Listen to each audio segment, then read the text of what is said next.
राज्यातील काही जिल्ह्यांमध्ये पावसाने हाहाकार केला आहे। छत्रपती संभाजीनगरमध्ये मोठ्या प्रमाणावर ढगफुटी सदृश पाऊस पाहायला मिळत आहे। मुसळधार पावसाने सर्वत्र पाणीच पाणी झालं आहे। मुसळधार पावसामुळे एनडीआरएफची टीम नागरिकांच्या मदतीला धावून गेली आहे। छत्रपती संभाजीनगर जिल्ह्यातील नारेगाव चिकलठाणा परिसरात काल संध्याकाळच्या दरम्यान ढगफुटी सदृश पाऊस आला। रात्री उशिरापर्यंत महापालिकेच्या वतीने पाणी काढण्याचे काम सुरू होते। महापालिकेचे 2 जेसीबी पाणी काढण्याचे काम करत होते। अचानक आलेल्या पावसाला अनेक घरात पाणी शिरलं। घराशेजारी उभा केलेल्या कार पूर्णपणे पाण्यात बुडाल्या होत्या। छत्रपती संभाजीनगरच्या नारेगाव पिसादेवी भागात काल संध्याकाळच्या दरम्यान ढगफुटी सदृश्य पाऊस झाला, त्यामुळे गाड्या पाण्याखाली गेल्या होत्या।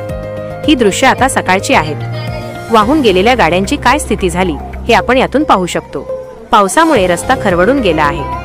शहर परिसरातील सखल भागामध्ये मोठ्या प्रमाणावर पाणी साचलं असून काही घरांमध्ये देखील पावसाचं पाणी शिरलं आहे, तर परिसरातील काही चारचाकी वाहने देखील पाण्याखाली गेली आहेत। या पावसामुळे नागरिकांचे मोठे नुकसान झाले आहे। छत्रपती संभाजीनगर तालुक्यात काही क्षणात झालेल्या ढगफुटी सदृश्य पावसाने सर्वत्र हाहाकार केला। मुसळधार पावसाने सगळीकडे पाणीच पाणी झाल्याचे दिसत आहे। करमाड, छत्रपती संभाजीनगर तालुक्यात झालेल्या ढगफुटी सदृश्य पावसाने हाहाकार माजवला। यामुळे कुबेर गेवराई, बनगाव, जयपूर, वरझडी परिसरात झालेल्या पावसाने लाहुकी नदीला मोठा पूर आला।